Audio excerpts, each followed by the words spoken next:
Prosperity and abundance to everyone tuning in. I'm Mrs.Melanin, and it is an honor and a pleasure to be back with you all. So, of course, you're going to hear, well, not of course, but you're going to hear fireworks in the background most likely. But I just wanted to come on really quick to talk about this topic, and it's titled Three Signs of an Empty Soul. So, we'll go through the three signs first, and then we'll talk a little bit more about it really briefly. So, one of the first signs of an empty soul is habitually negative. And so, when we're talking about being negative, we're not um, talking about serious topics that have to do with the world or just dealing with reality, because there's negative and positives in reality. But when I say habitually negative, it's like these people, nothing makes them happy, nothing brings them joys. Oh, I don't like to be around people, or I don't want to do this, or I don't want to do that. And we all will have those days, but when you're dealing with an empty soul, you'll notice they have a habitual pattern of being negative about everything. They don't like people, they don't like themselves, they don't like this, they don't like that. It's like they are they call themselves realists, but they're not being a realist. They're just empty. They're empty, pretty much.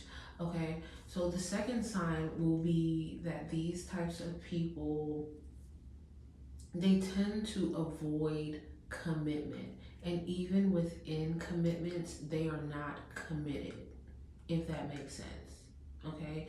And a lot of people may struggle, especially nowadays, will struggle with commitment due to abandonment issues or rejection issues. But these people take pride in their lack of committal energy. They take pride in being non-committal. They take pride in playing with people, running through different supplies of people day in and day out. Okay, and then the third sign of an empty soul, you feel drained around them.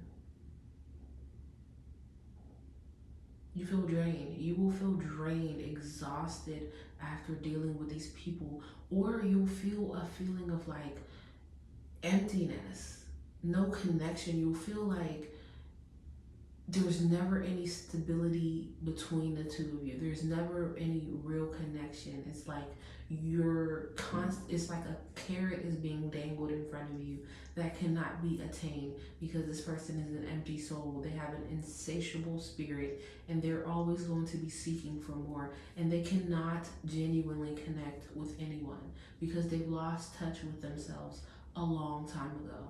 And the reason why I wanted to cover this topic is because a lot of people take the position of trying to heal that person, or understand their trauma, or understand what they've been through in their childhood. And it's okay to understand people, or be able to tell where the root of their fears or their personality comes from, but it is not wise to get entangled with those situations, because those types of souls, those empty souls, they will bring you down. It is a void, it is something that will suck you in, and it will suck the life out of you. As great as a person as you try to be, as quality of a person as you may try to be, when you're dealing with an empty soul, you will start to see yourself be depleted of those characteristics that made you you. Because bad character corrupts good company. Bad company corrupts good character. I don't know which way you say it, but basically, you don't waste your time trying to pull these people up. Leave emotionally unavailable, dead inside people where they're at. Just leave them where they're at. It's not you being mean. It's a necessity for you to set those boundaries, because like I said before, those types of empty souls are like a void. They come to steal, kill, and destroy. There's nothing else they can do, because they do not have the ability to genuinely connect anymore. So a lot of the times people will feel like, oh, this person is like my person and I can help them heal, but That person is mirroring you. They're stealing your characteristics and your traits, and the characteristics and traits that you've seen in them beforehand, they stole from somebody else. These people are people collectors. They're personality and people collectors. They will mimic you to try to make you think that there's actually a genuine connection. And if you don't catch on to it, because the way the human brain is even designed, there's a level of narcissism to it that we all carry. Not You're not calling everybody a narcissist. No, everybody is not a narcissist. No, everybody does not have narcissistic personality disorder. But what we call narcissistic traits exist in some level in most people, right?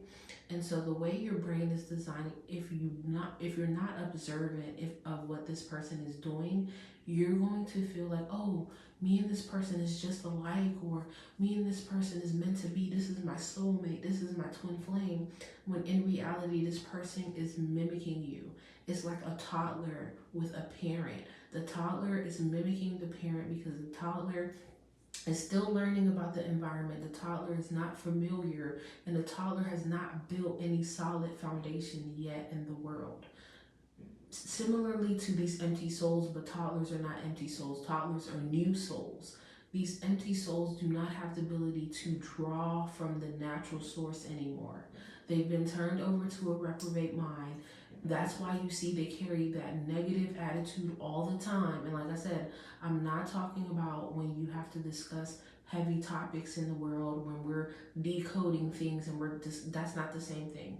They have a negative attitude in situations. You take them around people you see, they'll get irritated, or they'll ruin the day. If it's your birthday, they'll ruin it somehow, because these people just come to, they're takers. They're takers.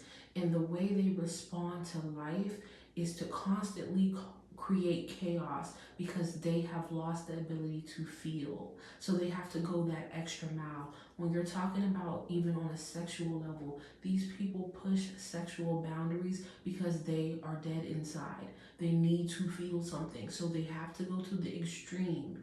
And sometimes that extreme is things you don't even want to imagine. So you have to be careful when you're energetically sharing space with these people as well, especially sexually, because those unclean spirits will start to live on you. It will start to feed off of you, because it can't feed off of them. It lives in them, but it needs to feed off of something that has connection to that organic and authentic source.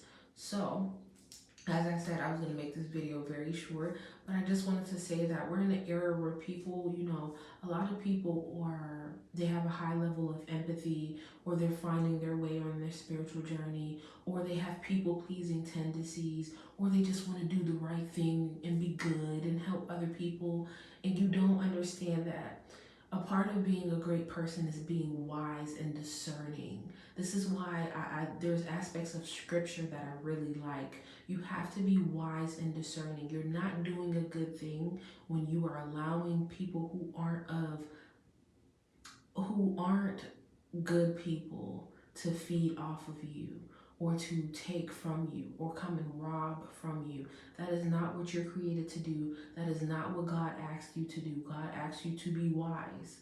Be wise and discerning, and to guard your heart. So when you're dealing with these empty souls, leave them right where they're at. They can't feel. It's been a long time coming from where they are. They have to go to God themselves. They do not need to come through you. Okay? So I'm Mrs.Melanin. It's an honor and a pleasure to be with you all, and I hope this information helped.